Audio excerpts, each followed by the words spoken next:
This is my first time in jail. But these knives are 6-9 inches long sometimes, you know, homemade with materials from the steel walls. It's very violent. There's stabbings at least a couple times a week. Heck, back in October, an inmate was charged in a murder-for-hire plot that led to the passing of a 28-year-old woman last December outside a New York City nightclub. According to prosecutors, the inmate used a contraband cell phone to orchestrate the plot from behind bars. So yes, anything can happen. What's more, investigators carried out an interagency operation to clean up the troubled New York City federal jail, and they managed to seize illegal substances, homemade weapons, and electronic devices. The raid had nothing to do with Diddy. It was only carried out to ensure the safety and security of staff and inmates at the facility, and was part of a larger safety and security initiative, and not in response to any particular threat or intelligence. And while their efforts are commendable, the point is, it's the Wild West out there. And that's exactly why one woman who lost her husband to violence at a U.S. detention center advised Diddy to not keep to himself and to not trust anybody. During an interview with Us Weekly, Ashley Cordero said, "The prison is disgusting. They have rats running through there and everything. It's disgusting inside. My husband used to sit there and say it was nasty that rats were everywhere. No human being should be living like that at all. No human being should live that way. You're not an animal. You're still a human." She also said, "He, Sean Diddy Combs, should try to transfer to a different prison. My husband passed away in there. That prison is no good. Honestly, him getting denied bail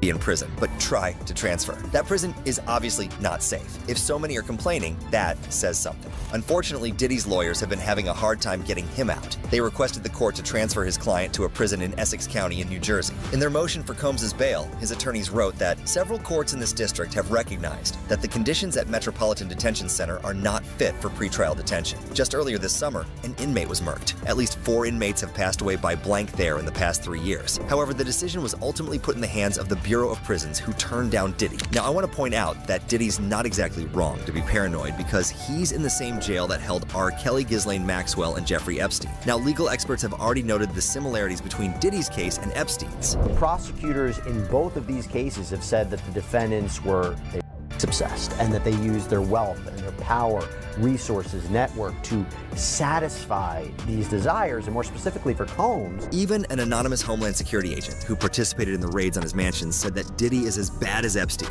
But here's where things get concerning for Diddy. Jeffrey was discovered passed away in his jail cell on August 10th, 2019. And according to reports, he did the deed himself. But over the years, fans have uncovered several clues, suggesting that might not have been the case. And it's not mere speculation, since Jeffrey did know a lot of powerful people. And if he ended up exposing them, it would have meant a lot of trouble. So of course there was a long list of people who wanted him silenced. And that's exactly the case with Diddy. And even Freddie P admits dialogue. Freddie talked about how powerful Diddy was in the industry. So people trying to make it, Diddy's the big dog. Their fans know what they doing. They grabbing the big dog. When you sit at the table and you got this white person, this white person, this white person, this white person, it's gonna be 2 rich white people, and it's gonna be Diddy as their right-hand man, and they probably got another right-hand man over there. That's how I feel the table goes. Now, fans think that Freddie was trying to hint at a deeper narrative at play here, like how when a powerful person like Diddy ends up behind bars, they become easy targets for their enemies. One person commented, "Damn, Freddie said something that went over your heads. Puffy was the bridge for hip-hop and Hollywood. So that makes Puff the biggest gatekeeper on the hip-hop black side. Yeah, they changing the regime, somebody taking Puff's spot, they don't want him there no more." And so life behind bars isn't exactly a walk in the park for Diddy. Heck, he was placed on protection watch during his initial days. I'm wondering if that's why they placed him on suicide watch now, kind of what you were saying, protective coverage, because he is such a high-profile inmate. Do you think that could be part of it? Oh, absolutely. I mean, you know, going from a life where you live in a mansion to going to sit in a jail facility is not something easy to deal with.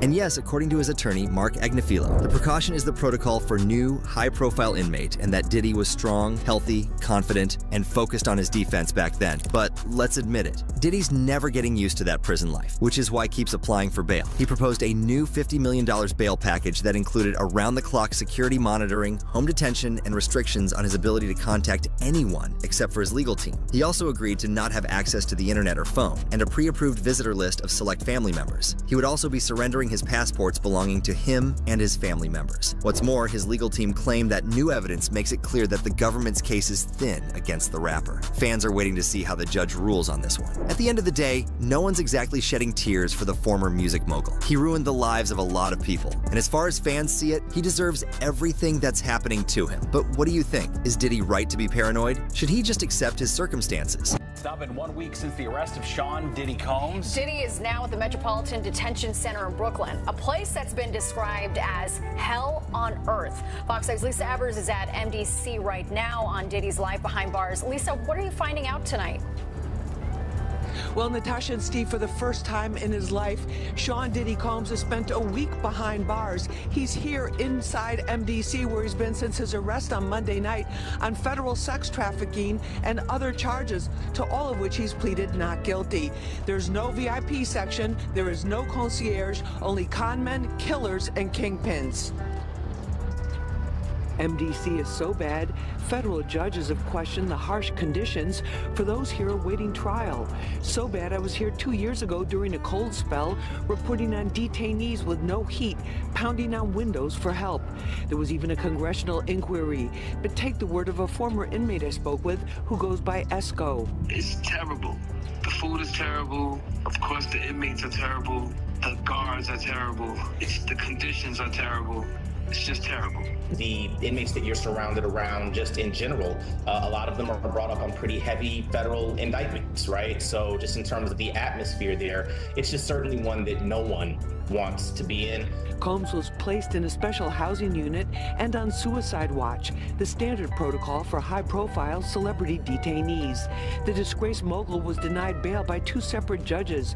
His attorney, Mark Agnifilo, asked the court to transfer him to the federal detention section at the Essex County Jail, but the judge deferred to the Bureau of Prisons. Federal trial attorney Philip Hamilton says lockdown can mean a lot less time to prepare your defense. In terms of fighting their case, it just makes it all the more difficult, because now in terms of you being able to communicate with your attorney, you are at the realms of just what's going on with respect to the facility. Is it on lockdown? Is the facility letting visitors in? Detainees on suicide watch wear tear-away paper hospital-style garments and rubber shower shoes. Suicide watch inmates wear paper tear-away clothing, rubber shower shoes, and hospital-style attire. Diddy Sean Combs, a well-known figure in hip-hop, has lived a luxurious lifestyle as a music mogul, businessman, and cultural icon. He has had access to the finest life has to offer, including extravagant residences, private planes, and lavish parties. Not gonna have any contact with any other inmates. So for him, it's gonna be a little different than for a person like me, where I will go through process and intake, and then they'll assign me a cell, and I'll have a bunkie or a cellmate, and I'll be in population. For him to be able to get out at this point, it just doesn't look good. Now, we reached out to Combs' attorney but did not get a response. We also reached out to the Bureau of Prisons. They confirmed to us that Combs is in fact detained here at MDC. For how long remains to be seen. We're live at MDC in Sunset Park, Brooklyn. I'm Lisa Evers, Fox 5. However, everything has suddenly ended, and he is now facing severe accusations in a federal jail, where he may spend the rest of his life behind bars, something he probably never imagined. From his $48 million Miami mansion to hell on earth, where chaos reigns. Just some of the words used to describe the Metropolitan Detention Center where Sean Diddy Combs is now being held without bail after pleading not guilty to sex trafficking and racketeering charges. Combs abused, threatened, and coerced victims to fulfill his sexual desires, protect his reputation, and conceal his conduct. He is not the first high-profile inmate to pass through these walls. Ghislaine Maxwell, R. Kelly, Pharma Bro, Martin Shkreli, and crypto fraudster Sam Bankman-Fried, all as they waited for their federal criminal trials, called this jail home. But the conditions of the prison are far from homey, notoriously described as, quote, dreadful, as one judge put it. Some on the bench have even moved away from sending nonviolent defendants there. In April, a group of detainees that prosecutors said were MS-13 gang members in court documents stabbed an inmate 44 times in an attack caught on camera. 2 shivs were recovered from the attack. You see them here. The victim survived. And in the last 3 years alone, 4 inmates have died by suicide.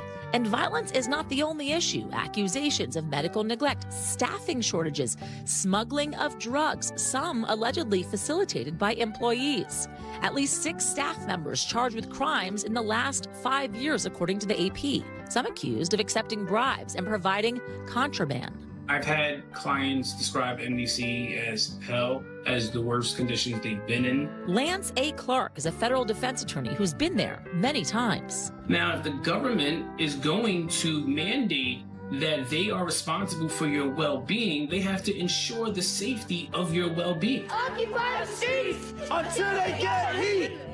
In the winter of 2019, protests over a power outage left inmates without light or heat for a week in the cold.